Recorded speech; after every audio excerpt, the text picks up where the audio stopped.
Селям алейкум, добрый вечер. Уже несколько лет на границе с Крымом орудует бандитское формирование террористического характера. К счастью, они не многочисленны, но вооружены и агрессивны. Что из себя представляет этот карательный батальон и как к ним относятся крымские татары? Обсудим эту тему с нашими гостями сегодня. Итак, Айдыр Исмаилов, заместитель муфтия мусульман Крыма. Искендер Белялов, член Совета при президенте Российской Федерации по межнациональным отношениям, президент региональной общественной организации Общества крымских татар «Инкишаф».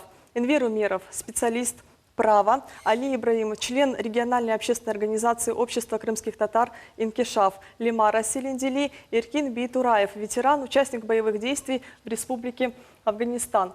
Уважаемые телезрители, как обычно, мы в прямом эфире просим вас принять участие в нашем онлайн-голосовании. Сегодня мы подготовили для вас откровенный, но очень важный вопрос. Осуждаете ли вы деятельность карательного батальона «Крым»? Да, либо нет? Это очень важно. Пожалуйста, голосуйте. У вас также есть возможность задать вопросы нашим экспертам сегодня в прямом эфире. Телефон нашей студии +7 978 095 41 45. Мы бы хотели сегодня поделиться еще и очень радостной для нас новостью. Национальное наше радио «Витан Сидаса» начало свое вещание в городе Перекопск, в Красноперекопском районе, Первомайском районе и в городе Армянск. 102,8. Пожалуйста, слушайте каждый день наше национальное радио. И прежде чем перейти непосредственно к нашей дискуссии, традиционно наш сюжет. Как только стало понятно, что никакие силы извне не помогут, на Украине все большей популярностью стала пользоваться идея давления на жителей Крыма путем насилия. Еще в 2014-м анонсировалось создание карательного батальона «Крым». Курировалась эта идея в том числе руководителями СБУ и Меджлисом, а финансирование обеспечивал тогдашний губернатор Днепропетровской области Игорь Коломойский. Джемиль и Фичбаров были своего рода крышей, под которую стекались деньги Коломойского. Личный состав предполагалось набирать из числа беженцев с полуострова. Данная группировка впоследствии раскололась на две одноименные части из-за соперничества своих лидеров. В итоге с июня 2014 по февраль 2016 батальон «Крым» представлял собой карательный батальон, который участвовал в том числе в боевых действиях на Донбассе против местного населения. Он активно использовался в информационно-пропагандистских мероприятиях, связанных с угрозами, цитата, «отвоевать Крым обратно и провести зачистки среди местного населения после возвращения Крыма на Украину». 20 сентября 2015-го группа радикально настроенных активистов инициировала так называемую продовольственную блокаду полуострова, которая впоследствии перешла в откровенные террористические акты. В частности, были подорваны опоры ЛЭП, которые поставляли электроэнергию в Крым. Таким образом, бывшие лидеры запрещенного Меджлиса поставили под угрозу жизни и здоровья миллионов крымчан и сотен тысяч своих соотечественников. Деятельность бандгрупп на границе, а также откровенные склоки в составе крымско-татарских эмигрантов из-за неуемных амбиций каждого уже явно раздражает сам Киев. Так, 13 февраля этого года произошло нападение подразделений вооруженных сил Украины на так называемую базу батальона имени Намана Челебиджихана в Херсонской области. Впоследствии активизировалась идея по интеграции батальона в состав легальных украинских силовых структур. Джемиль и Фичбаров представили план по введению батальона в состав Национальной гвардии Украины по аналогии с интеграцией ряда других карательных батальонов, которые таким образом получили полную легализацию. По словам Рифата Чубарова, концепция батальона уже разработана и представлена президенту Украины и министру внутренних дел. Напомним, в сентябре 2016-го два бежавших в Крым бойца этого формирования заявили, что командование части собиралось не только устроить провокацию в Крыму, но и шантажировать украинские власти возможностью диверсий на Запорожской АЭС и Каховском водохранилище. Интересно, что действующее на границе вооруженное формирование «Аскер» еще почему-то иногда называют общественным объединением. И теперь именно из-за общественников-разбойников они мечтают превратиться в своего рода морских котиков в составе Нацгвардии Украины. В то же время из Крыма призывают всех соотечественников на Украине сложить оружие. Звучат заверения о том, что все, у кого руки не запятнаны в крови, смогут беспрепятственно вернуться домой, на родину.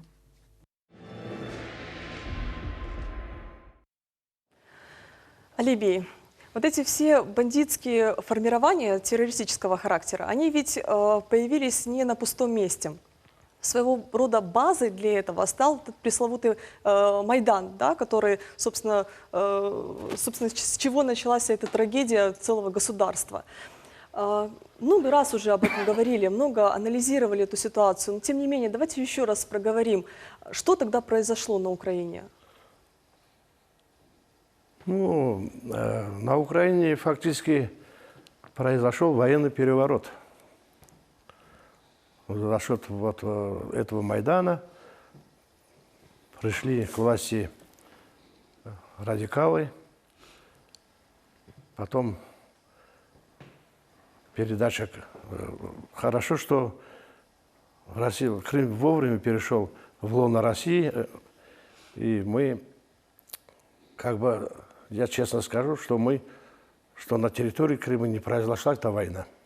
Эта война могла была начаться на территории Крыма.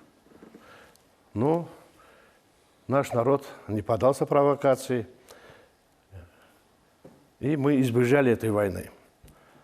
Ну, вот насчет батальона «Аскер», буквально недавно, 2-3 недели назад, все украинское телевидение, я лично сам слушал, передавало, что это вооруженное бандформирование. Потому что очень много жалоб было жителей Генического района на их действия там. И украинские вооруженные силы разоружили эту банду. Там открыли уголовные дела, там поломали палатки, хозпостройки. Но они извинились не за то, что разоружили их. Они извинились за то, что сломали там палатки и хозпостройки, украинское государство.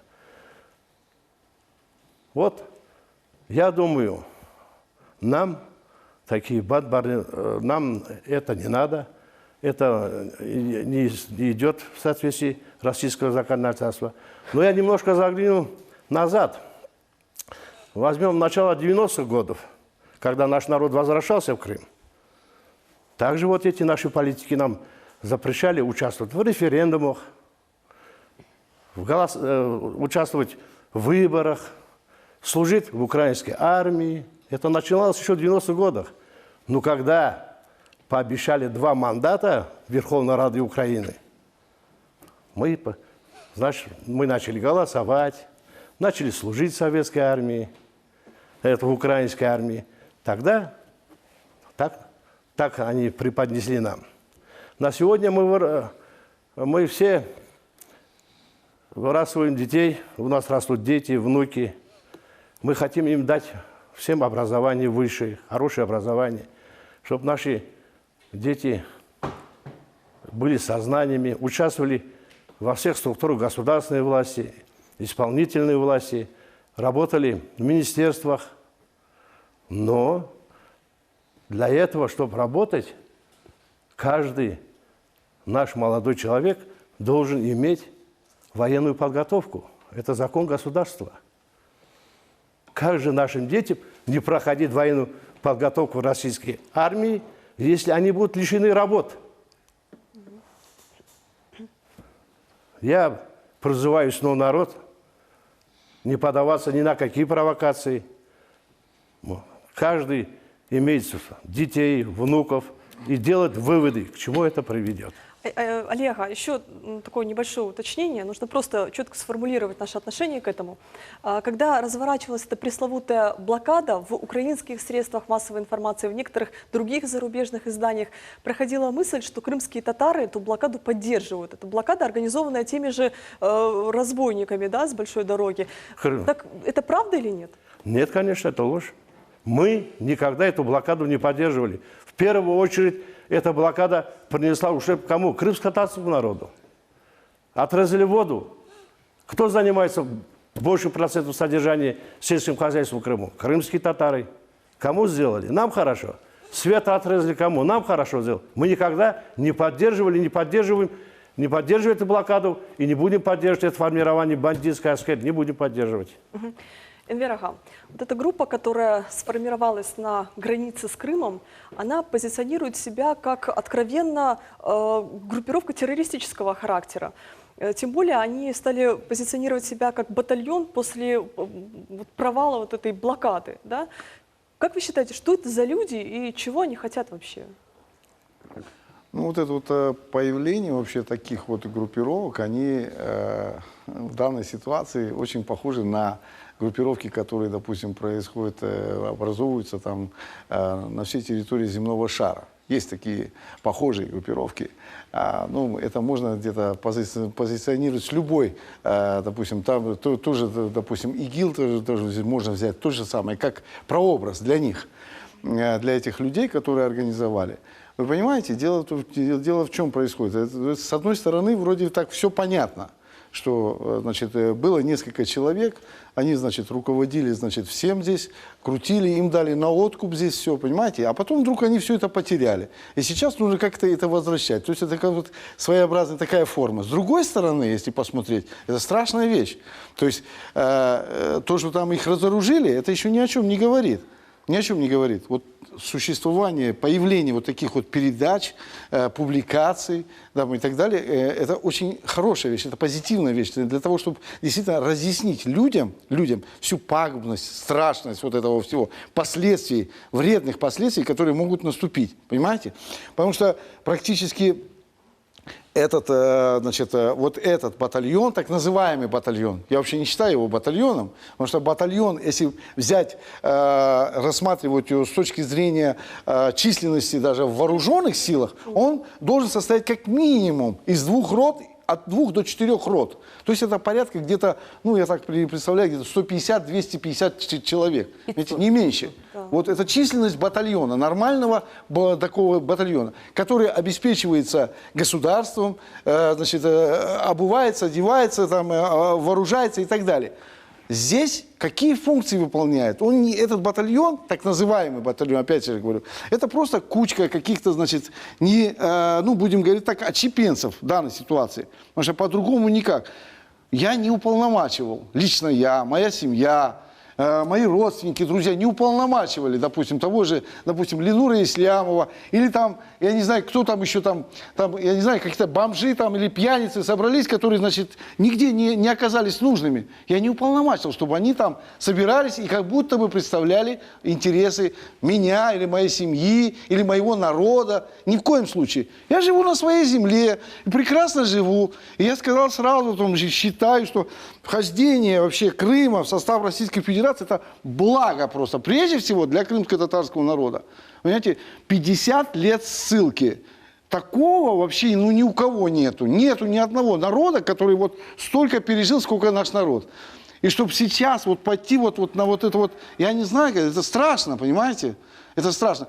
Есть нормы международного права. Я думаю, что все-таки вот наши общественные организации, которые существуют в Крыму, да, они должны как-то обратиться в Министерство иностранных дел, чтобы те, значит, выступили с определенной нотой к украинскому государству, либо, значит, в соответствии, значит, с Минскими соглашениями, либо, значит, я не знаю, с другими какими-то нормами, которые есть, предусматривает, чтобы, значит, как-то повлиять вот на эту деятельность вот этих вот небольшой группки людей, которые позиционируют себя как некое вооруженное формирование, на сегодняшний день не являющееся таковым, да, и которые как будто позиционируют, что с одной стороны представляют интересы крымско-татарского народа, а мы как будто бы поддерживаем этого. Ни в коем случае этого нет на самом деле.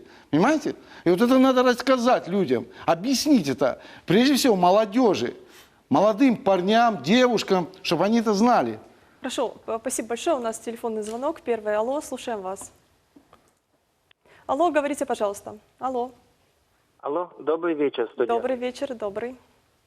Я хочу выразить свой комментарий, свое осуждение по поводу формирования всякого рода военных, военизированных формирований в составе украинской армии.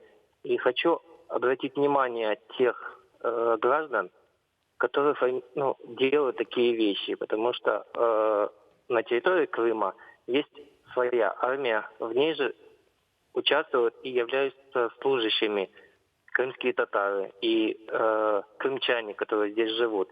И, естественно же, формирование батальона Крым не несет краски, хорошие краски или какой-то вот составляющий в пользу тех, которые это делают. Да, спасибо большое. Совершенно деструктивное явление, абсолютно точно вы сказали. К нам в редакцию попали материалы, признательные материалы ребят, которые были членами этого батальона. Эксклюзивный материал нашего ток-шоу. Давайте посмотрим и продолжим дискуссию.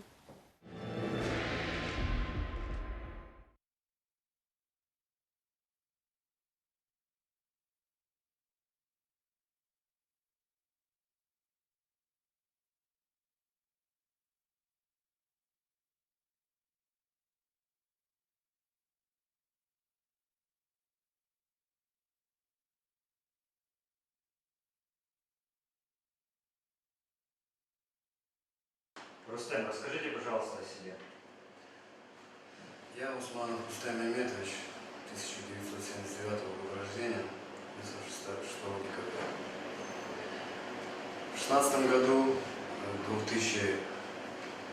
2016 году, 2 января я решил поехать с территории Крым на территорию Украины в палаточное поселение, батальон Нумана Черепчиха. Там, где меня встретили, мне незнакомых 2 человека сопроводили в штабную комнату, где со мной была проведена беседа. Зачем я приехал и что намерен делать. Так как я невнятно смог объяснить им, я как бы вызывал какое-то сомнение после того, как у меня забрали российский паспорт, а украинский вернули, мне прикрепили одного человека, позывной которого Чингис, что остальное как бы мне неизвестно, который контролировал меня все это время. Поселили меня в палату 13-ю палату, там, где за этой палатой был старший Гудын Сергей, как известно мне, по позывному Кириш. Как к членам батальона относится Ленур Ислямов? К членам батальона относится Ленур Ислямов не так, как по телевизору все это говорит, не так, как по телевизору призывает людей. Не так, как по-настыркам себе приходит, что якобы от 5 до 8 тысяч он должен платить там денежную зарплату, как бы там отношение к ним прям небесное. Нет, это не так. От 5 до 8 тысяч я не видел, что кто-либо получал. Лично я и не получал. Проходили ли вы какое-то обучение? Да, проходил обучение. К нам приезжали 2 инструктора с Украины. Показывали, как надо правильно пользоваться автоматом, как правильно надо ложиться, как вести себя в боевых действиях. Сборка автоматов, как пользоваться РПГ, как пользоваться гранатой. Вам говорили, для чего вас обучают? Да, для того, чтобы мы пошли на Крым, захватить Крым. Какова численность батальона? В общем сложности приблизительно около 40 человек. В нее входит группа «Аскер», опергруппа и все остальные. Что было на вооружении у батальона? Автоматы Калашникова, автоматы М-16, пистолет-пулемет УЗИ, винтовка Мосина, винтовка СВД, пистолеты Макарова, F1 гранаты. Это все оружие находилось у личной охраны у опергруппы Ленура Ислямова. Имелся ли у вас позывной? Да, у меня позывной был диджей. Дня 3 до моего отъезда мне дали позывной «Дикий». Что входило в ваши обязанности? В мои обязанности входило работать на кухне, дрова рубать, копать окопы, сидеть ночью на смене, чтобы топить печку, чтобы не замерзли мои сослуживцы. И также на посты выходить. В начале марта 2016 года меня перевели на пункт Чаплынка. Там составляло из 10 человек, жили в одной палатке. Главный был позывной у него Чингис. Наша задача была останавливать людей, которые перевозят с Крыма на Украину солярку. У нас из оружия было только один дробовик. Нам выдали военную форму, нам выдали берцы, балаклаву, нас бесплатно кормили, нам дали спальную койку в палатке. Получали ли вы денежное вознаграждение за участие в батальоне? Нет, я не получал. У нас ребята спросили на построении у Шамиля, когда можно будет получить деньги. Он сказал: вы что, сюда пришли за денег?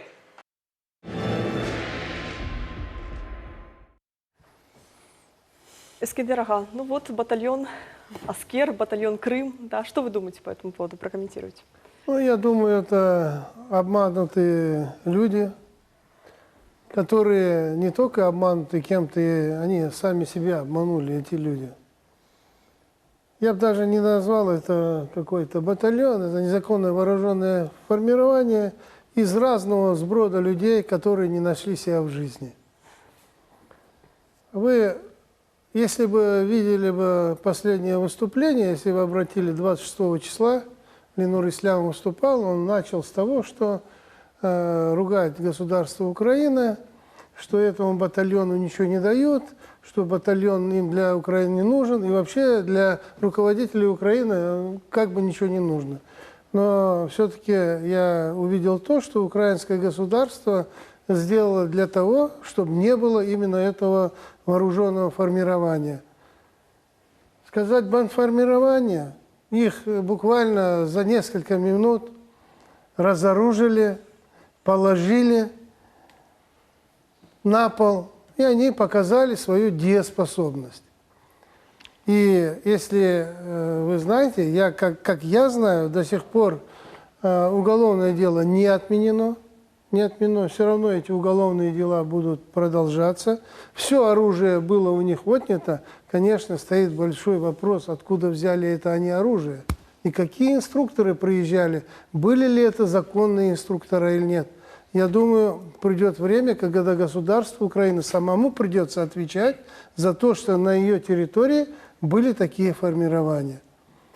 Но вы помните заверение Ислямова, что если, значит, дадут им задание, они могут за 2 часа Джанкой взять, там пойти и дальше. Но они показали свою дееспособность уже, что их самих за 15 минут. А умеют такие люди, как Ислямов, блефовать. Также делал и Чубаров, когда говорил, что даю 10 дней, чтобы убрали памятник Ленину. Ну и также Ислямов, купив телевидение, значит, у своих вот тех людей, сейчас патронов, которые находятся в Крыму, и продолжает через это телевидение делать очень нехорошие вещи.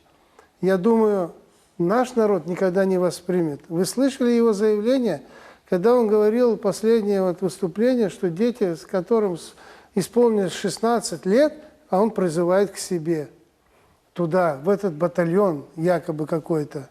Ну, не это просто такое вооруженное, хулиганское, даже не бандитское, а хулиганское формирование, которое на самом деле ничего не смогут сделать. Поэтому я думаю, вот те родители, которые смотрят сейчас эту передачу и смотрели выступление Ислямова, я думаю, у нас народ умный, и каждый сделал для себя вывод, и никто, я думаю, своего ребенка туда не пошлет. Наши дети нужны нам в Крыму. Нам война не нужна ни с кем, ни с Украиной, ни с каким государством. У нас еще много, очень много дел у нашего народа.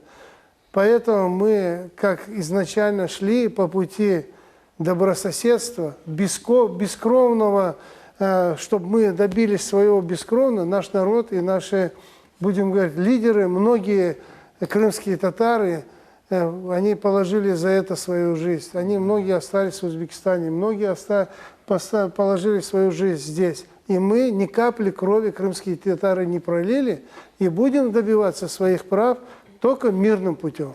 Спасибо, Эскендер Ага. У нас телефонный звонок. Алло, слушаем вас. Алло, говорите, пожалуйста. Алло, да. Мага мен бір сыйлауым бар. Мына Эскендер Ағадан evvel бір адам выступать етті. Крымские татары там бомжи собрались дейді. Утанмайсыларым ойлан айтма. Bizim татар халықта бір дәне бомж да көрмедім. Мен 70 yaşına келіп. Өзбекстанда да yaşadık. Қазақстанда да yaşadık. Бомж көрмедім. Мында Крымға келіп, енді бомж дейлерім. Өзіміздің халық позор етер халқымыздың. Да, спасибо вам большое за звонок. Искандер аға, пояснить немножко? Да, можно я отвечу? Да, пожалуйста, конечно. Ну, білесің, бір кімсе мен ешітмедім, мында бомж деген сөзін. Ләкин бұл анда кеткен инсанлар, yazık ki o bizim vatandaşlarımız, Kırım Tatarlarımız bizim millette öyle band formirovания bir vakit olmadı, men bilesem olmayacağım. Her vakit her insan öz gücünü bilmek gerek. Neye yetecek onun gücü? Niçin o akılsızlıkla çağıracak bizim ballarımız? Ne taraftan bizim ballarımız barıp anda kimden cenk yapacak? Kırım'dan yapacağım. Biz bundaki insanların yanımızda komşularımız, Rus olsun, Çuput olsun, Ukraynalı olsun, hepsi yaşayırlar. Siz bakın 600 bin tane Ukraynalı yaşayır. Bir kere Ukrayna'dan bir tane onların müdürleri ayttım, satkın deyip Ukraynalılarga bunda yok. Bütün Ukraynalılar bunda büyük işte çalışırlar. Lakin bizge, özümüzün ana vatanımızda, ondaki adamlar aytalar yok. Çalışmacasın bu devletten kim çalışsa o satkın. Onun için ben bilesem, evet siz doğru aytasınız. Bizim halkta bir vakit bomcular yok idi, tilenci yok idi, yazık bir iki var idi, Kırım'da ketkende şunda da yok oldular. Lakin o insanlar doğru iş yapmaylar. Biz millet için oylamak gerekmiz. Huliganlık, banditlik tarafından biz bir vakit yenmeyemiz, bizim küçümüz de etmez oğa. Айдар Бей, вот эти бандиты, о которых мы сегодня говорим, они активно используют, точнее, прикрываются идеями нашей религии, идеями ислама. Для них захват Крыма, они позиционируют ее чуть ли не как джихад. При этом значит, Аллах Акбар у них соседствует с Украина понад усе и так далее, и так далее. То есть огромное количество таких противоречий. Как это вообще все понимать? Они имеют на это право? Нет, однозначно они на это право не имеют, потому что чтобы выносить какие-то богословские суждения, человек должен быть компетентным, должен иметь определенное образование. Кроме того, один человек не может говорить за всех, за весь народ, как бы объявлять там джихад и так далее. Это может только глава государства, это может делать, то есть с точки зрения шариата, с точки зрения ислама. Здесь мы видим откровенную эксплуатацию священными чувствами людей, потому что ислам в сердцах мусульман Крыма, они чтят свою религию, свою книгу, своего пророка, и поэтому подобная терминология просто пытаются людей привлечь и оправдать свою деятельность. Но мы должны сказать, что, во-первых, джихад это не только вооруженная борьба, потому что в Коране обозначено словом «киталь», то есть война. А джихад это старание, которое человек направляет для того, чтобы общечеловеческие ценности нашей религии распространить и довести до людей. То есть это образование в первую очередь в данный момент. Целью является возвышение ислама, то есть чтобы люди могли спокойно исповедовать религию, то есть совершать намаз, соблюдать пост, ездить в хадж, в святые места, обучаться религии и так далее. Бороться с собственными страстями, да? Есть такое, да, то есть если говорить о духовном плане, но никак не для того, чтобы там Крым вернуть Украине, то есть это не может быть целью ислама, то есть, это абсурд вообще сам по себе. Поэтому здесь, скажем, какой-то божественной цели нету однозначно.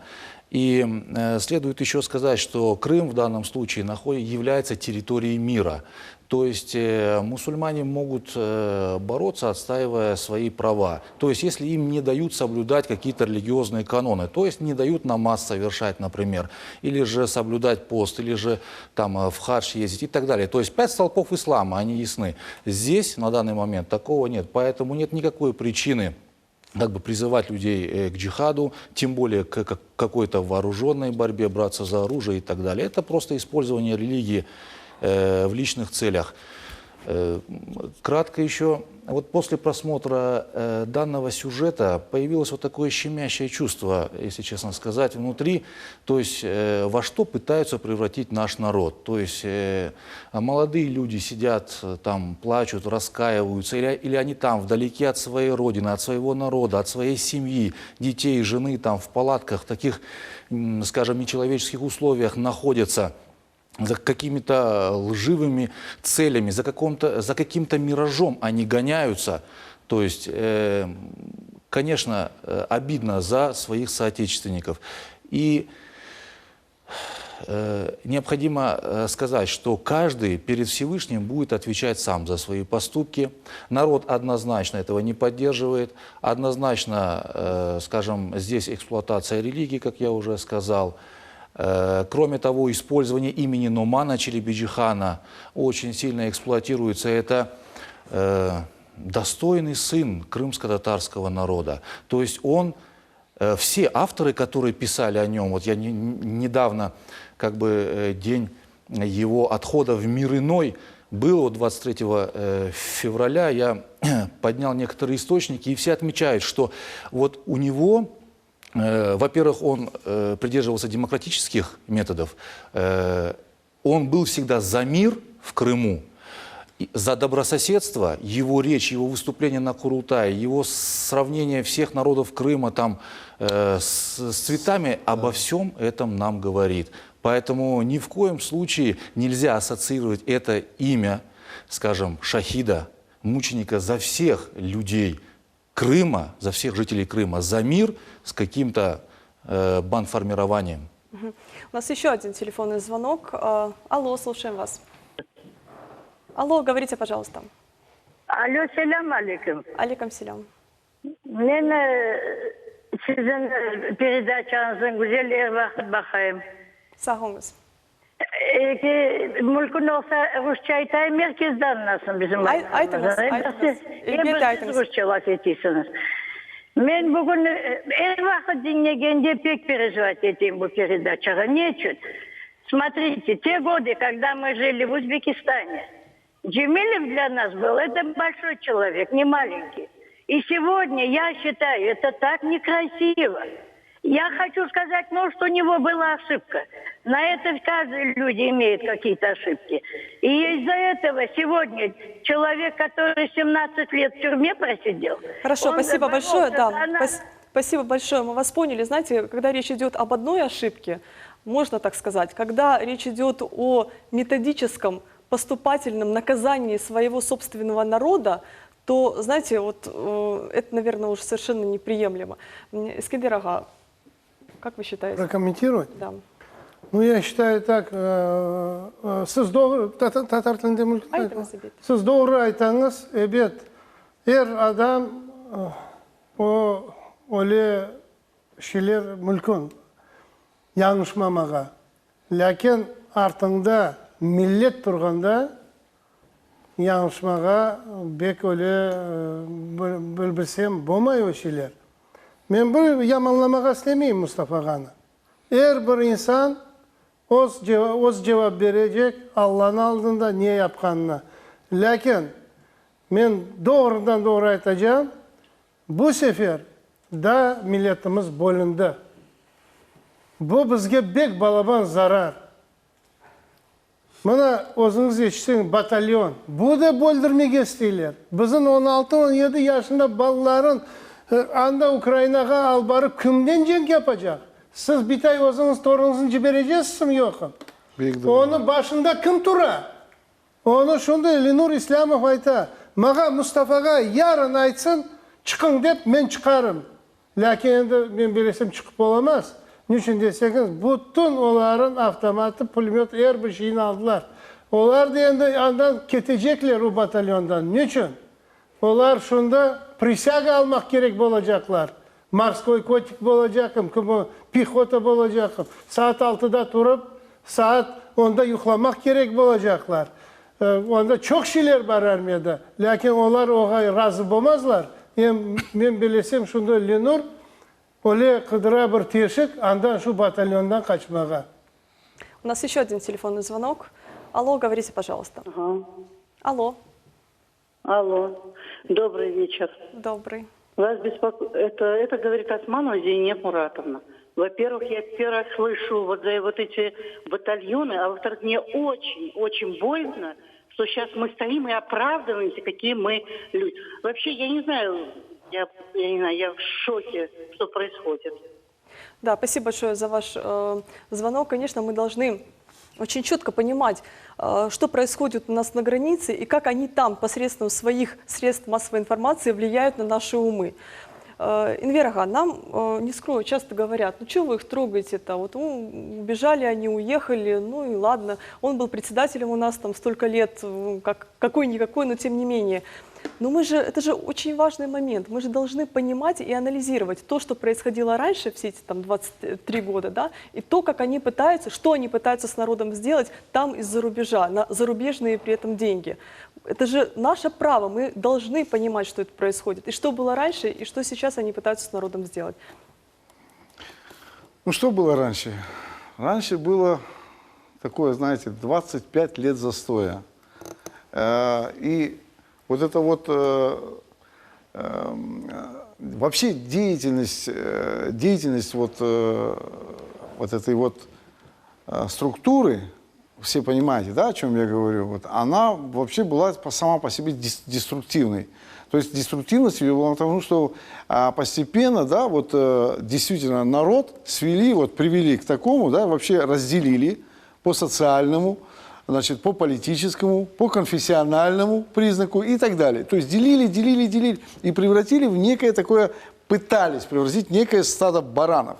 Понимаете? Вот. И при этом соблюдался такой принцип. Чем хуже для народа, тем лучше для тех людей, которые вот этим всем процессом управляют. Теперь, значит, произошло нечто. Значит, Республика Крым территориально, значит, вошла в состав Российской Федерации. Значит, произошли изменения. Многие люди не хотят видеть этих изменений, это действительно так, за рубежом я имею в виду, те, кто со стороны, они не хотят признаться в том, что эти изменения есть, они значительные изменения, действительно. Ну вот. Я, конечно, не могу сказать, как сказал в 1934 году Иосиф Виссарионович Сталин, что жизнь стала веселее, жизнь стала лучше. Но жить действительно стало лучше, понимаете? В каком плане? На сегодняшний день, вот, ну, видно, понимаете? Вот у нас школы стали работать, у нас стали ФАПы, фельдшерско-акушерские пункты, понимаете? Там у нас свет вот отключили, решили же эту проблему. И решили сами, да, помогали оттуда, решили же эту проблему. То есть у нас сегодня свет горит, вот, все работает, все функционирует. Где-то, может быть, что-то не так функционирует, ну, не сразу все делается так, понимаете? Вот. А 25 лет действительно была вот такая вот разруха. Вот, ну, какой-то, я не знаю, ужас какой-то был. Понимаете? Вот сейчас мы выходим с этого положения. Тем людям, которые отсюда уехали, которые потеряли все, теперь они, значит, финансируются, значит, из-за рубежа, находятся за пределами Республики Крым, понятно по каким причинам. Естественно, они хотят показать все по-другому. Они, значит, создают некие значит, конференции, какие-то, значит, исследования, так называемые, да, вот, создают вот такие вот группировки, которые мы видели, вот, вводят туда людей. Кстати, я хотел сказать по этому поводу, вот смотрите, там спросили у этого, значит, человека, значит, вам платят за работу? Ведь Ленур Ислямов, это не секрет, он даже и в своей компании, телерадиокомпании, у него 80% людей не получали заработную плату, они работали бесплатно. Если кто не знает, я знаю это, я поэтому говорю вам, серьезно. И вот сегодня опять этот человек, который представляет от имени Ленура Ислямова, и он говорит, что вот вы что, говорит, сюда пришли, говорит, за деньги работать, что ли? Ну, так называемый батальон, о котором сегодня речь идет. Понимаете? То есть все вот так же осталось на том же прежнем уровне. Вот примерно такая ситуация, понимаете? Да, у нас еще один телефонный звонок. Алло, говорите, пожалуйста. Алло. Алло. Алло, да. Селям алейкум. Алейкум селям. Hürmetli millet telekanalın bugünkü günde bu konuşuda iştirak etken adamlar. Ben Milli Hareket'te 56. seneden belliyim. Ben bilem pek yaxşı. Bizim Milli Hareket hiçbir vakit kuchnen, zorluknen iş alıp varmaya bir kimseye razılık vermedi ve vermeyi bugünkü günece. Onun için bu olsun nerede olmasın batalyon kurmak, kuralmayan çıkmak bu bizim hiç bir kanunlarımıza gelişmeyen işlerdir.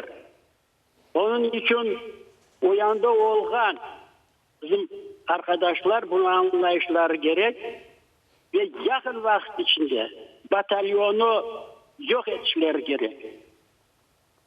Bu bizim milli hareketin talabı ve bizim halkın isteğidir. Çok sağ olun, çok sağ olun. Одну ремарку просто Да, к этому тому, что скажу. Вот на сегодняшний день, действительно, вот так вот посмотреть, да, вот появляются, функционируют, нормально функционируют детские сады, школы, значит, средние, специальные, высшие учебные заведения. Жизнь идет своим чередом. Значит, создаются новые, появляется что-то новое, понимаете? Вот я лично вижу это. Вот до того, как Республика Крым не вошла в состав Российской Федерации, у нас шла деградация. То есть то, что у нас появлялось, это сразу же уничтожалось. Либо если сразу нельзя было, то постепенно все равно это деградировало. То есть это все вот к этому шло. Я ни в коем случае не хочу никому, значит, никаких комплиментов сказать, но относительно деятельности сегодняшней власти, исполнительной власти на уровне министерств, на уровне, конечно, городов, районов, конечно, есть вопросы еще, но на уровне министерств как раз в этом отношении есть, конечно, большие подвижки. Это надо отметить, понимаете? Да, согласен, Верга. У нас еще один телефонный звонок. Алло, говорите, пожалуйста. Давайте. Алло, да, пожалуйста, задавайте ваш вопрос. Здравствуйте, добрый вечер. Добрый вечер. Салам алейкум. Алейкум Я салам. вот смотрю передачу, хочу одно пожелание сделать всем. И кто там находится, и здесь. Это все, что сегодня творится, это следствие нерешения основного нашего вопроса, наказа крымско-татарского народа, который был принят в 1965 году. И вот теперь мы получаем это результаты. Я бы хотел, чтобы вы посвятили передачу одну именно наказу нашего крымско-татарского народа, где в 5 пунктах его указано требования нашего народа. Хорошо, большое спасибо за ваш звонок. Знаете, возвращаясь к вопросу о том, что вот не надо их трогать, давайте не будем, давайте их пожалеем, хотелось бы показать еще один ролик, то, к чему они призывают. Давайте посмотрим.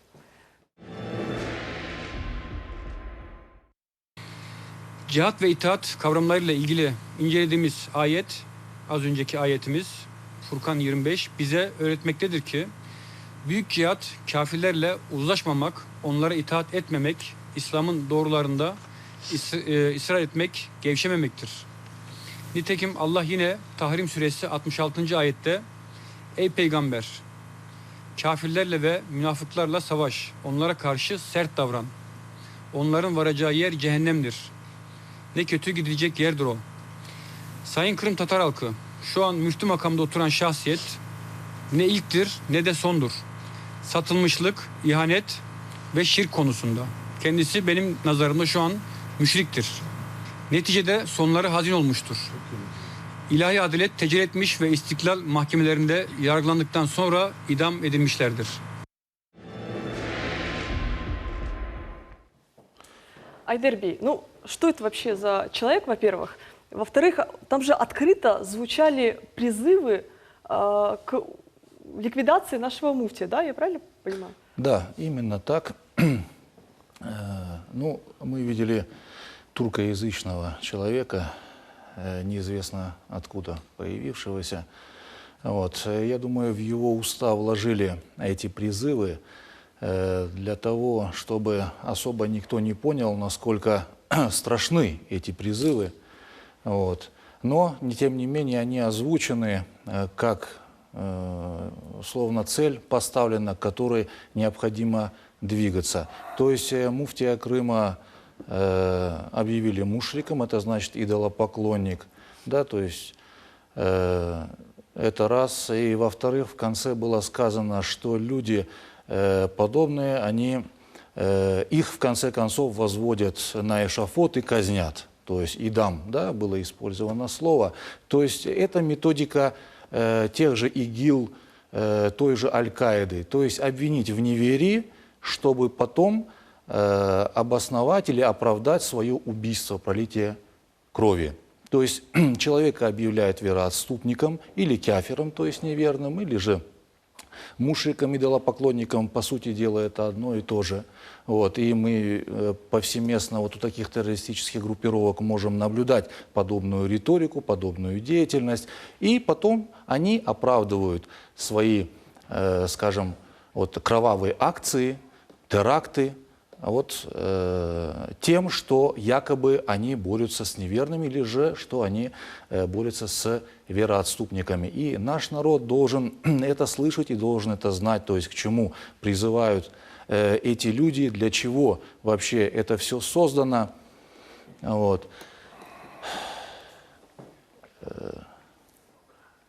Мы живем в Крыму, Крым наша Родина. Поэтому мы должны заботиться о своем народе, мы должны смотреть всегда вперед, вперед с надеждой на светлое будущее. Мы должны благодарить Всевышнего, что над нами не летают снаряды, не взрываются бомбы. Потому что если человек не благодарит за то, что он имеет, Аллах у него это отнимает. Поэтому мы должны быть благодарны, мы должны давать своим детям образование, воспитывать в них любовь к своей родине, к своему народу, к своей отчизне и воспитывать в них, скажем, положительные качества, чтобы они были добропорядочными гражданами и несли свет в это общество. Это наша задача. Мы вернулись в Крым, мы не вернулись на Украину или куда-то в другое место. Вот.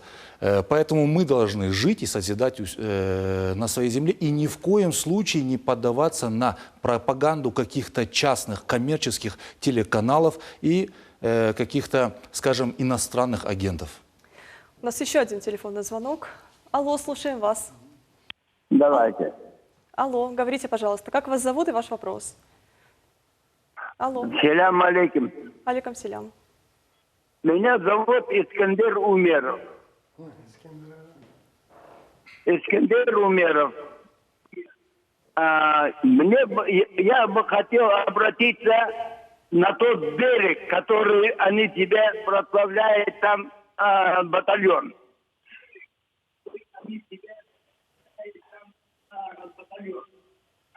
Уважаемый Исламов, уважаемый Мустафа, если вы бы...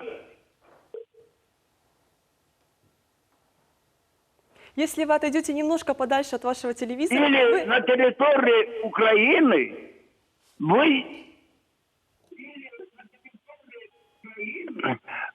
сегодня не продались бы, как сегодня сделали.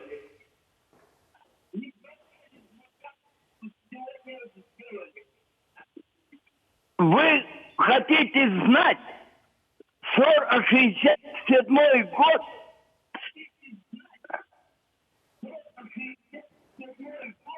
Вот все, что происходило с нашим народом, это осуществлялось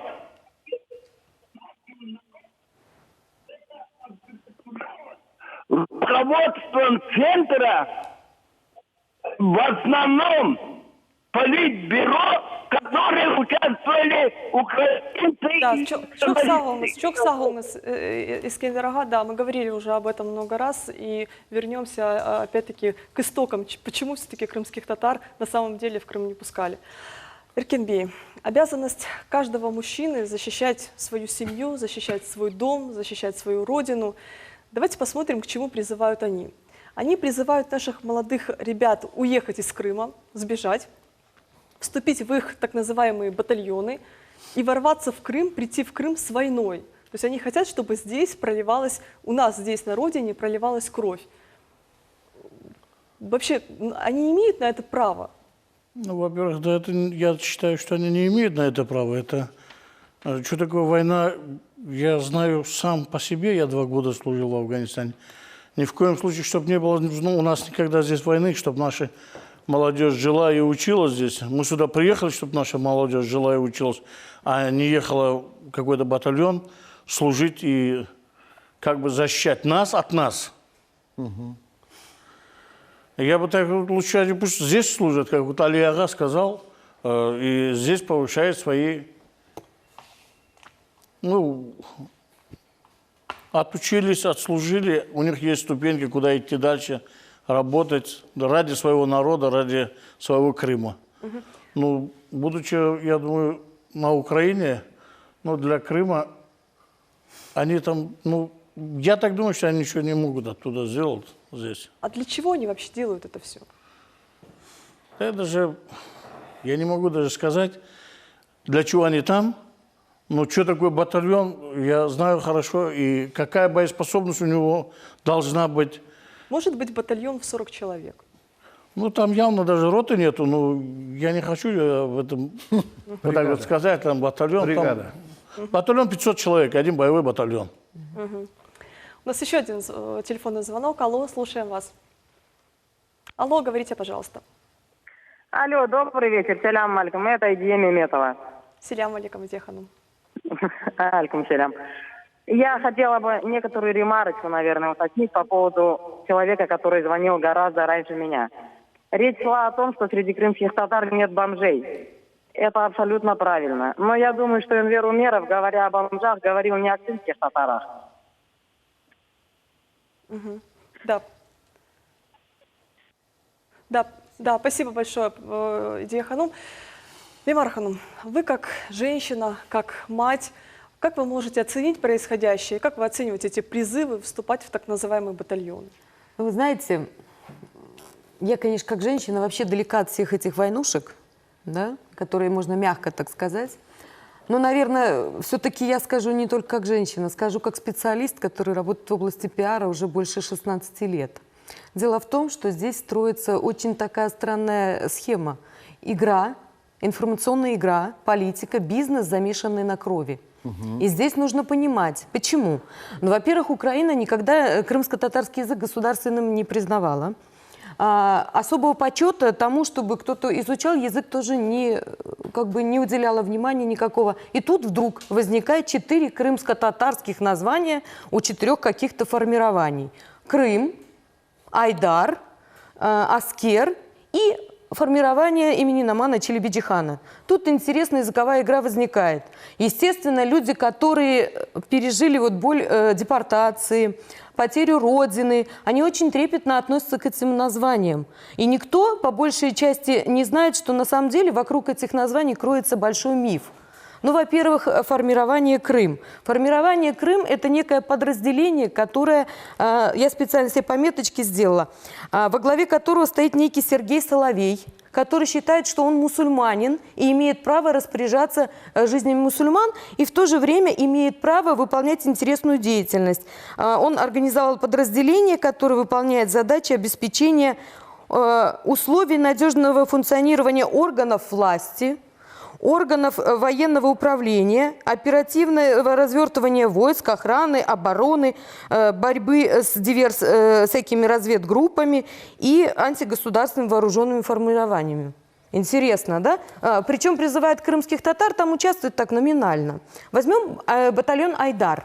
Он называется «Айдар» не потому, что его крымские татары так назвали. Это 24-й отдельный штурмовой батальон, подразделение сухопутных войск, действительно, вооруженных сил Украины. Он так называется, потому что он расположен возле реки Айдар. То есть его расположение такое было, и поэтому он получил такое название. К крымским татарам он никакого отношения не имеет. Последнее время туда вошли самообороновцы, добровольцы Сергея Мельчука, правый сектор, и тоже они изменили почему-то перекос не как часть вооруженных сил Украины, как государства, а в другую сторону. Тут мы видим, у нас появляется общественное объединение «Аскер». Очень красивое название, правда? Айдар, Крым, Аскер, это звучит громко и гордо, слишком гордо для таких объединений. И хочется сказать, общественная организация. Какое имеет вообще отношение общественная организация к вооруженным силам, к какому-то действию внутри власти, именно к вооруженным силам такого государства, как Украина? И тут возникает, что у этого объединения есть некий отряд. Действительно, сегодня все правильно сказали. Численность батальона, а здесь слово «батальон» – это как игра. Пиар-игра. Ленур Ислямов, он очень сильный человек в сфере пиара, рекламы, потому что вся его деятельность на этом замешана, он зарабатывал много денег на этом. И, естественно, здесь возникает вопрос, как 30 человек, а там уже не 40, не 45, а там уже 30 человек, которые уже стали проситься вообще в другие объединения для того, чтобы как-то самосохраниться. Как они могут называться батальоном? Батальон звучит гордо, да, так крупно. На самом деле ничего там такого нет. Да, масштабно. Так, что здесь получается? Ну, во-первых, давайте будем говорить о том, что все 4 эти формирования, они формируются на базе большой программы Вооруженных сил Украины. С одной стороны, это призыв на долгосрочную службу, это мобилизация и прием на службу по контракту. Сейчас нас пытаются убедить, что так называемый батальон Намана Челебиджихана, они становятся морпехами. Но давайте говорить о том, что действительно в Крыму существует проблема трудоустройства молодежи. И молодежь хочет заработать. Вот они этот крючок мифологический и выставили наружу, что здесь можно заработать. В действительности при всех контрактах, я специально поинтересовалась, на первый год должны платить 7,5-8 тысяч гривен. Первый год службы. Дальше эти суммы растут от 11 до 13 тысяч. Как вот сейчас сказал же человек, да. он ничего Но не получает. Что удивительно, они действительно их принимают на довольство, им обещают зарплату 8 тысяч, потом им дают по 200, по 300 гривен, потом вообще им дают только еду. И знаете, еду удивительно как дают. Есть такой бывший бизнесмен Крыма, все его знают, это он как же его? Исмет Юксель. Исмет Юксель, извините, да. И тут вот фотографии я посмотрела в Фейсбуке. Исмет Юксель, он предоставил пропитание для всего этого батальона. Вы знаете, я женщина. Я знаю, сколько готовить, кушать нужно на хорошую компанию из 30 человек. Вы знаете, и там вот та кучка, которая положена, она уже говорит, что там даже этих 30 человек постоянно нет. Мифы развенчиваются так. Посмотрите на фотографию. На фотографиях, которые там выложены, 10-15 железных кружек. Железные кружки – это свидетельство о том, что столько людей постоянно там принимают пищу и пьют. Остальное разовые стаканы – это кто-то зашел посмотреть на огонек. Очень такая страшная штука возникает. Возникает почему? Потому что те люди, которые призывают людей участвовать в этой мифологической игре, замешанной на политике, замешанной на бизнесе, потому что во главу этого всего встал человек, бизнесмен, который знает, для чего он это делает.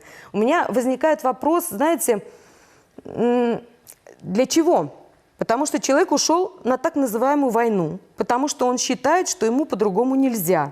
И точно знает, ради чего.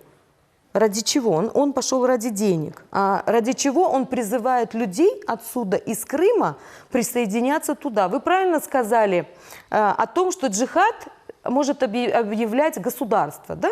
Прежде всего, Украина не является исламским государством. В Украине мусульман около 1 миллиона. Если посмотрим на Россию, то в России уже вот по большим последним подсчетам это 1/3 населения мусульмане. Извините, это столько людей, сколько нет во всей самой Украине. Это около 45 миллионов. Украина 42 миллиона населения слишком. И вот возникает вопрос, что делать? Украина готовится, конечно, к защите от какого-то внешнего врага. Оказывается, в Украине есть план на мобилизацию. В Украине не хватает контрактников. И там по областям требуется 900 человек минимум постоянного набора от 18 до 60 лет людей. И тех, которые отслужили, и даже тех, кто не имеет высшего образования, только закончили профтехучилище. Те, которые имеют только 9 классов образования. И я думаю, что те люди, которые организовали вот этот бизнес, извините, это человеческий бизнес, да. Это продают души, продают для чего? Для того, чтобы заработать деньги и дивиденды политические, показать, что крымские татары тоже способны внести лепту в эту мобилизацию, потому что по областям набирают 500 человек, 400 человек. Украинское население так не бежит защищать свою родину. И, естественно, хотят привлечь крымских татар, потому что чем больше их там будет привлечено, тем больше те баши, которые там ассоциируют себя с руководителями крымско-татарского сообщества на Украине, они заработают дивиденды. Тогда у меня возникает вопрос. Нам говорили, что 20 тысяч крымских татар мигрировало на территорию Украины. 20 тысяч. Что из 20 тысяч, которые так уважают своих лидеров, так их почитают, всего 30 человек набралось в этой бедной палатке? Вы знаете, а с другой стороны, вот меня как женщину еще очень интересный вопрос волнует. Ватан? Давайте, Лимар Ханым, у нас телефонный звонок, выслушаем нашего телезрителя. Да. Алло, слушаем вас. Алло, говорите, пожалуйста, как вас зовут и ваш вопрос? Да, меня зовут Абдрахман. Салям алейкум. Алейкум салям. Всем, кто там стоит, все. Я хочу вопрос такой вот. До этого выступала женщина, да, вот, вы ее перебили, которая действительно говорила, начинание Демирова там, в Узбекистане еще. Я был чуть младше, чуть-чуть. Когда мы маевки устраивали, все, чтобы вернуться в Крым. Собирали деньги на делегацию, которые в Москву ездили. Все, чтобы добиться, чтобы мы возвратились. Нельзя так списывать ничего. Та женщина начала говорить, вы ее перебили. А когда вот эти вот молодые, которые там стоят, вот сейчас, начинают все. Хорошо, я перебью и вас. Вы извините, поняли? Нет, да, спасибо большое. Да, спасибо большое. Тем не менее, ведущая имеет на это право. Вы знаете, вот говоря о национальном движении, Мустафа Джемилев там был один? Один у нас был лидер? Один ветеран крымско-татарского? Да он вообще движения? нигде не участвовал. Понимаете, какая штука? Да. Вот сегодня говорят, вот люди сейчас звонят и говорят о том, что вот там то-то, то-то, вот он там все.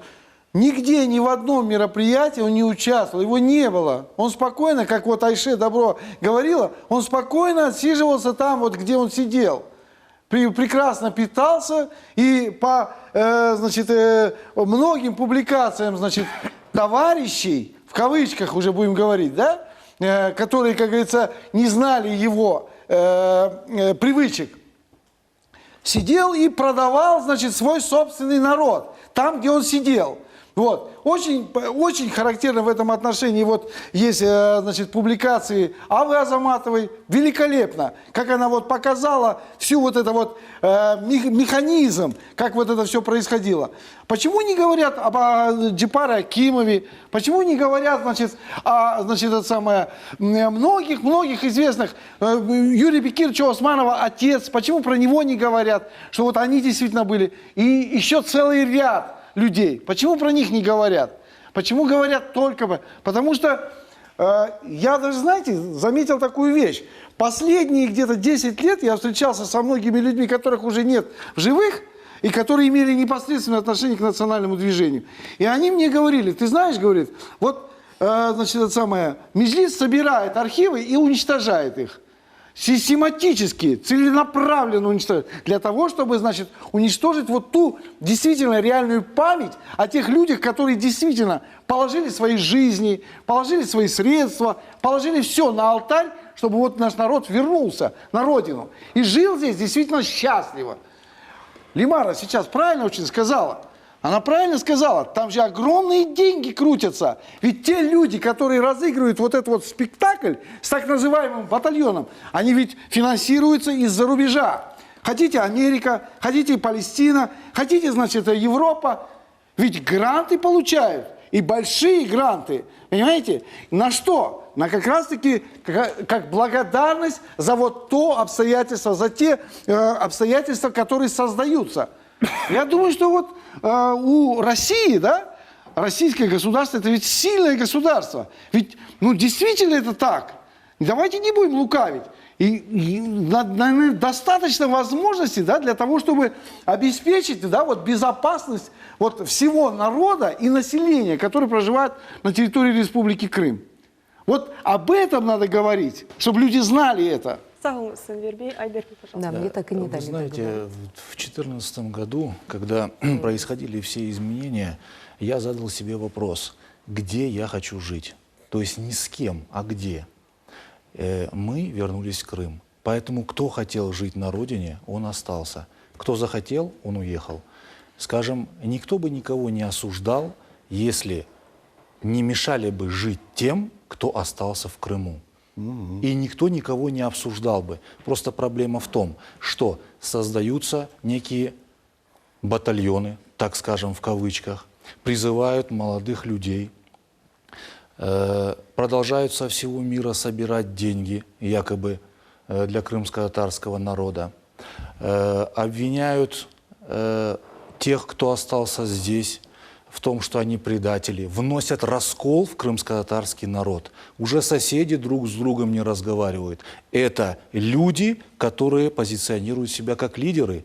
Разве раскол это не есть самый большой вред, который человек может принести крымско-татарскому народу? Ради чего? Ради собственных амбиций, что кто-то потерял электорат, и он не может с этим смириться? В крымско-татарском народе есть пословица «Еңілген курешке тоймас». И я думаю, что она здесь применима. То есть, если ты проиграл, нужно это признать. Все. Можно? Да, у нас еще один телефонный звонок. Алло, слушаем вас. Алло, как вас зовут и ваш вопрос, пожалуйста? Алло, зовут меня Руслан Абдужамилов. Вот только что Эльмир Ага Умеров говорил, что Мустафа Джемилев ничего не сделал для своего народа, только сидел, ждал. Я хочу узнать, что он сделал для нашего народа, почему он так говорит. Да, спасибо И большое. правильно сказал, Спасибо большое за ваш звонок. Подождите, Да, спасибо только что большое сказал. Да, Искандер Ага, пожалуйста. Знаете, я бы хотел бы тоже сказать за Мустафага, говорить, что он ничего не сделал, это неправильно. Но я хочу сказать, что человеку свойственно ошибаться. Я думаю, он сделал большую ошибку, что не встретился с президентом Российской Федерации и не услышал его. Я думаю, если бы он встретился, была бы другая ситуация. И хочу чуть-чуть возразить о том, что вы говорите о том, что как бы Меджлис сделал все, чтобы потерять людей, которые участвовали в национальном движении. Я знаю, есть члены Меджлиса, которые написали книги об этих людях. И я хотел бы, чтобы біз өз-өзімізді ашалаттырмайық. Біз бүгін жиылдық, батальон doğrusында лақырды етмеге, шоң үшін лақырды етейік. Шуға сіздің теклифіңіз бар. Лебарха, мы с вами... Да, давайте я продолжу. Вы меня так прервали, это как-то на полмысли. Так вот, я хочу сказать, что вся эта игра мифологизирована. И народу рассказывают сказку о том, что вот он поедет и будет оттуда защищать. Ну, во-первых, защищать из Украины от какого внешнего врага? От крымских татар, которые живут в Крыму? Либо каким образом? Я хочу сказать, что все мифы, они развенчиваются очень просто. Но опять-таки вернусь к тому, что я не только специалист по пиару, а я женщина. Да? Женщина, крымская татарка, которая понимает слово «ватан». Ватан – это родина. Родина – это мать. Мать – это женщина. Женщина – это дочь, это мать. Это внучка чья-то, это очень много. И если помните, в 1944 году, когда крымских татар депортировали, наши мужчины, они участвовали в Великой Отечественной войне, они защищали большую родину, большое отечество. И вот я сейчас совершенно не хочу оказаться в такой ситуации, когда наши мужчины, наши сыновья, они поедут гибнуть непонятно вообще теперь за какую родину, за какую отечественную. Наша родина Крым. И я хочу, чтобы они защищали вот здесь нас. Какой бы враг нас ни напал, хотя это в ближайшее время нигде не предвидится, я хочу, вот, чтобы мы чувствовали спокойно, опираясь на плечо своих мужчин. И это правильно. Каждый мужчина должен быть при своей женщине, при своей матери, при своей сестре. И поэтому я вот выражаю свою полную такую целиком сформированную женскую позицию, что нашим детям, нашим мужьям и сыновьям в этом цирке принимать участие абсолютно не стоит. Нечего с ними гастролировать, нечего терять жизнь, которая должна быть направлена на созидание и развитие нашей Родины. У нас много проблем, не все проблемы решаются кулаками, и мы должны умственно, мы должны вполне интеллектуально отстаивать здесь свои права. У нас хватит сил, и поэтому не стоит наши ряды вот так разбивать. Бірлік, тірлік, біз енерміз, біз япармыз, біз бүтін мақсадларымызға ерішерміз. Иншалла, сау, Муслима Ханом. У нас еще один телефонный звонок. Алло, слушаем вас. Алло, как вас зовут и задавайте ваш вопрос, пожалуйста. Алло, здравствуйте. Меня зовут Светлана, я звоню из Симферополя. Первый раз смотрю вашу передачу. смотрела до этого эти телеканалы. Я очень рада, вот очень рада, что существуют такие передачи. И вот говорилось до этого, вот я считаю, что все у нас в Крыму живут много национальностей, поэтому мы должны жить в мире и в согласии. И вот ваша передача на сегодняшний день людям, славянам, тем же проживающим в Крыму, я считаю, открывает глаза на то, какая нация замечательная, крымские, татарские наши друзья. У нас очень много друзей, которые вот, ну, действительно, вот именно друзья. И вот эта межнациональная рознь, это вообще разжигание вот этой войны, это совершенно никому не нужно. Это нужно людям, которые действительно зарабатывают на всем деньги. Я вот очень рада, что существует такой канал, существует такая передача. И я вот единственная просьба, вот когда люди говорят на крымско-татарском языке, может быть, с субтитрами, чтобы мы понимали, о чем говорят. Потому что, ну, хотелось бы понимать о том, что люди говорят. На самом деле, вот уникальные передачи, я считаю, что таких в Крыму надо делать много-много-много, чтобы мы с вами больше и больше друг друга понимали. Хорошо, спасибо вам огромное. Спасибо большое. Наш язык, чтобы нас лучше понимать. Да, нам нужно понимать друг друга. Дружба народов, соседей заключается в знании языков, правда? Мы же все языки знаем. Да, спасибо большое. Знаете, то, что украинцы и Украина крымских татар вот так вот искренне поддерживают, это теория давно уже сомнительная. И вот недавно в информационном пространстве появилось еще одно такое доказательство. Это очень любопытная беседа известного украинского политика Дмитрия Корчинского с небезызвестным подполковником милиции, советником министра МВД Ильей Кивой. Давайте посмотрим самые любопытные отрывки и продолжим беседу. Вот все это начиналось, появился Ленур Ислямов, но вы понимаете как, вот когда ты привык уже к жестким лицам, знаете как, к грубым формам, появляется бархатистый человек, который, знаете как, по ощущениям далеко не революционер, далеко не военный, вот, а попахивает от него привкусом денег. Вот. И тогда уже закрались сомнения в патриотических настроях этого гражданина России. И уже тогда я делал определенные для себя выводы. Человек, который никогда за 2 года, на тот момент уже было 2 года, активных боевых действий, не присутствовал на территории Украины, приехал к нам с Москвы.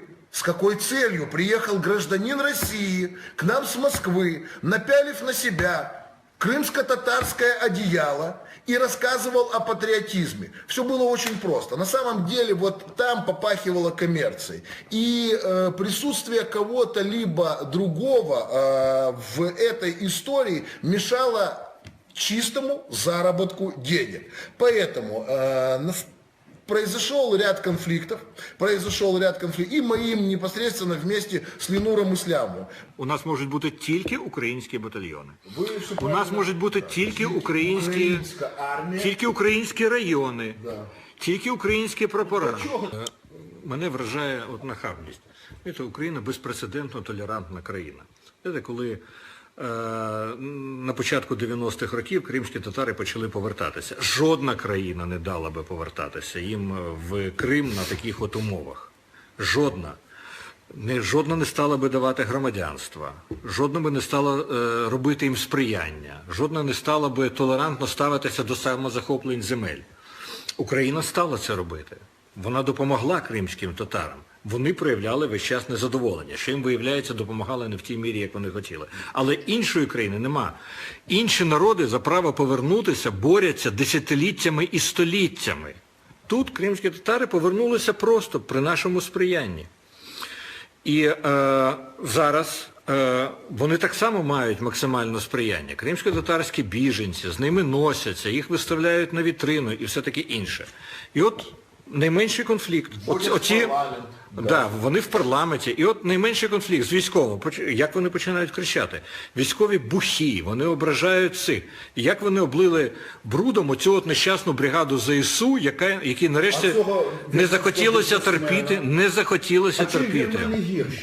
что они уже имели возможность безнаказанно бросаться с оружием на работников правоохранительной системы до того момента, пока боец батальона Херсон не прострелил одному из нападавших ноги. Они, конечно, с этого момента попритихли, и их пыл немножко поунялся. Поверьте мне, вот эту ислямовскую, вот именно ислямовское бандформирование, которое пытаются выставить нам как героических крымско-татарских защитников или же революционеров, это все всего лишь навсего выдаваемое желаемое за действительное. На самом деле, это бандформирование, которое занимается на протяжении уже 2 лет рэкетом на территории Херсонской области. Да. И вот я говорю и отвечаю за каждое свое сказанное слово. Почему это, с чего попустительство, это уже второй вопрос. Кому они удобны? Политическая ситуация, не политическая ситуация. В данном случае я хочу вам сказать, что существует буква закона, существует закон, который мы должны соблюдать, защищать. И мы это будем делать. И если подобное бандформирование разойдется и опять же обнаглеет, то будем их вот точно так же, как в прошлом году, простреливать им ноги. Можно сказать? Да, Искандер, Корчинскому. Ну, смотрите, я смотрел в этот день 2, даже 3 дня все каналы Украины, все каналы, государственный канал, частные каналы, вплоть до Черноморки, показывали вот этого человека, ну, наподобие этих высказываний. Но все говорили, что это бандформирование. Ну, для них это очень высоко сказано. Это просто кучка людей, которые возомнили из себя чего-то, а на самом деле они ничего из себя не представляют, и в особенности не представляют крымско-татарский народ. И будущее крымских татар в Украине, оно очень плачевное. Я вам скажу почему. Пройдет немного времени, сменится в Украине власть, и украинская власть будет говорить, что это крымские татары сделали водную блокаду, что это крымские татары сделали блокаду энергетическую и продовольственную. Все свалит. Мы с Украиной проходили, и вы видите, как политики говорят в Украине. Что говорят на Западной Украине, говорят, что во Львове, что якобы крымские татары хотят исламизировать Львов. Во Львове сколько просили места под мечеть, не давали. И вы правильно сказали, в России крымские татары составляют одну часть мусульман, которую сказали, вы назвали цифру. Я такую цифру не знаю. Я знаю, что 22 миллиона официально. Это на 10-й год. Да, неофициально там больше. У нас есть братья.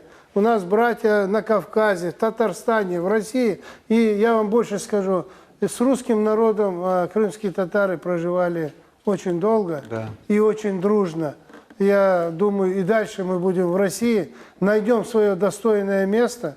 И то, что мы думаем, то, что мы хотим сделать, как говорил Номан Челебичхан, цветущий именно сад из Крыма, я думаю, это мы должны сделать, обязаны сделать. Я не знаю, смогу или не сказать, хочу сказать этим ребятам, которые находятся в этом батальоне. Я не думаю, что такие все они заблудшиеся. Я им предлагаю, и не первый раз, свою услугу. Я готов быть посредником между властью и ими, но только чтобы они официально заявили, что они хотят вернуться в Крым. Если у них руки, я думаю, не запачканные, потому что они в таких боевых действиях не участвовали, я думаю, это можно будет сделать. Инверга, ну смотрите, что они говорят-то. Вот другие народы, оказывается, десятилетиями и столетиями борются за то, чтобы вернуться на родину. А мы не боролись. Нас Украина пригласила. Да, такой он прямо пушистый. А то, что мы 50 лет были в ссылке, да, это нормально. Я вам приведу юридический факт. В 1954 году решался вопрос о реабилитации репрессированных народов. Вот. Крымские татары, болгары, немцы, армяне и греки, которые были отсюда выселены в 1941-1944 годах, они не подпали под указ 1956 года, под вторую часть. Это секретная часть была, которая запрещала возвращение. Так вот, это запрещение было основано на том, что в 1954 году, в декабре месяце, было постановление Совета министров Украины, УССР, которым категорически запрещалось расселение, размещение на территории украинских областей крымских татар, немцев, армян, греков, болгар. Вот это факт. Этот факт, он опубликован. И вот Корчинский просто, видимо, говоря об этом, о пушистости, что якобы создала Украина нам такие блага, что мы сами сюда тут так легко вернулись. Вот. А мы он, такие конечно, благодарные. лукавит. Сказали, Надеется на то, что люди не знают, на молодежь. Да. Можно я скажу вот касательно того, что там было сказано? Знаете, интересные такие факты. Когда изначально начинали комментировать вот эти организации, которые в Херсоне образовались, я, честно говоря, у меня складывалось впечатление, я и в Фейсбуке об этом писала, что нет, Ленур Ислямов, он не предатель, как бы, он каким образом не относится к Украине, он выполняет, засланный казачок. Почему? Потому что он всеми путями делал то, что вредило жителям Херсона. Но это мне казалось с моей стороны. Но вы знаете, недавно я узнала, у меня знакомая живет в Херсоне, и она мне говорит, замучили, никакой жизни нет. И говорит, некоторые люди подумывают проситься в Россию. Вы знаете, и тут возникает вопрос, а Украина, разве Украина не видит, что их граждан притесняют? Непонятно, кто притесняет. И граждане, которые платят налоги этому государству, уже пора государству за них вступиться и решить вопрос, с гражданином какого государства. Да. У меня возникает вопрос, Ленур Ислямов гражданин какого государства? Он гражданин России? Если он гражданин России, почему он не объявлен ни в какой Интерпол? Почему его никто не разыскивает? По той причине, что он все-таки замешан во взрыве ЛЭПов. Почему не возбуждено уголовное дело? Почему не возбуждают уголовное дело? Если он действительно гражданин России, который там какое-то задание выполняет, то давайте, чтобы мы понимали, что он там делает. Да? Почему? Потому что существует тоже такая мысль, в народе гуляет, что это сделано специально, чтобы заработала железная дорога. Чтобы как бы Херсон попросился в Россию и открылась железная дорога. Так давайте мифы как-то развенчивать, чтобы люди не заблуждались, и наши крымские татары не были инструментом этих заблуждений. Да. Чтобы они, бедные, опять не оказались игрушкой в чьих-то руках. Совершенно вот таким трансформером. Хотят бросят в Украину, хотят бросят куда хотят. Это первое. Второе, что я хочу сказать. Энвер Ага правильно сказал, что были законы, были указы. Но давайте посмотрим. Украина не просто нас приютила. Украина нам тоже нелегкую жизнь создала. То есть мы все это пережили. Я школу заканчивала на Украине. То есть я знаю, и разные конфликты у нас были, и рассказывали, как крымские татары резать будут, и кого, и чего, и как, ладно.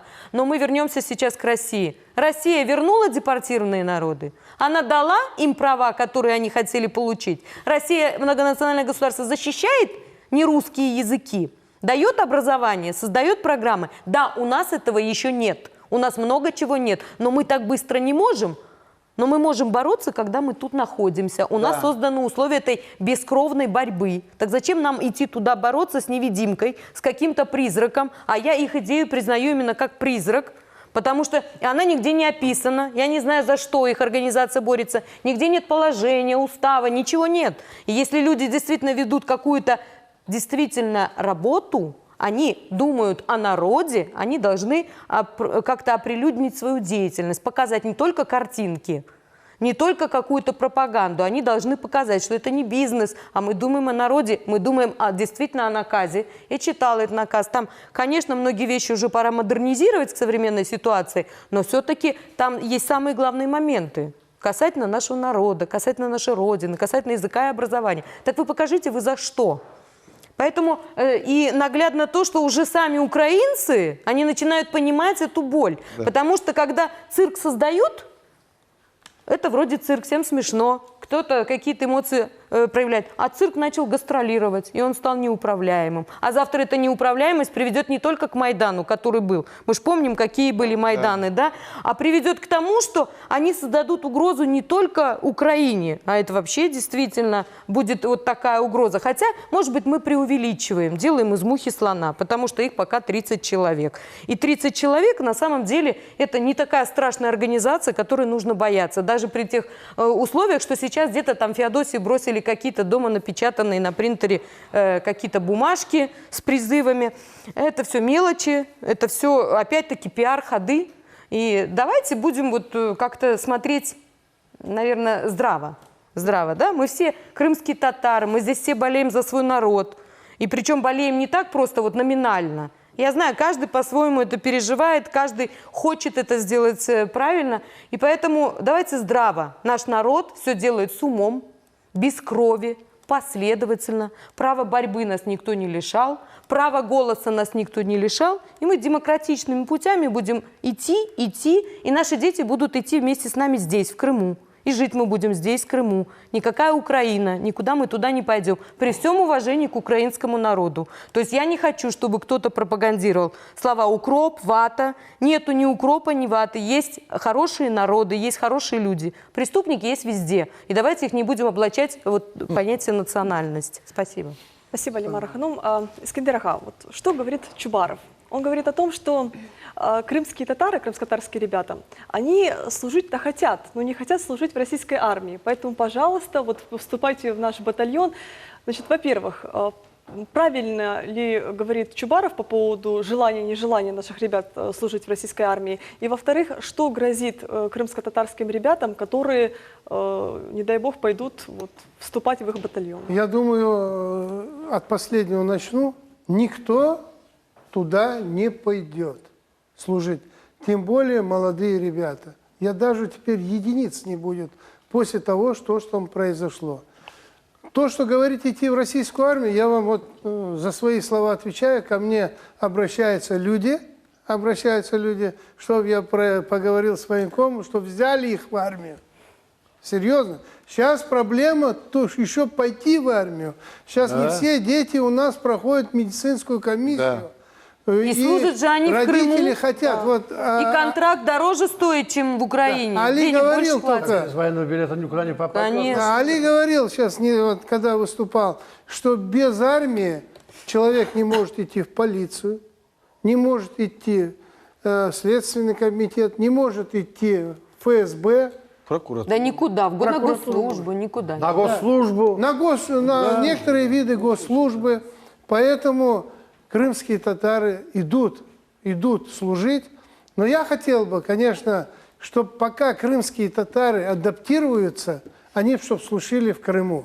Хотя бы первые 5-6 лет, чтобы наши ребята могли служить Ну здесь. И служат же, не воспрещается, им дают контракты. У нас наши бывшие студенты служат в Крыму и говорят, что платят хорошо. И все Я нормально. не имею в виду контрактников, я имею в виду... Но им дают право выбирать, срочники или контракты. Новобранцев, те ребята, которые закончили институты, где нету военной кафедры. Я говорю про этих А им и ребят. дают право выбрать, быть ли обычным, либо контрактным. Говорить о том, что да, мы живем в этой стране, в России, мы должны жить по законам Российской Федерации, мы все получили паспорта, мы все получили все, но есть, да, проблемы, есть проблемы.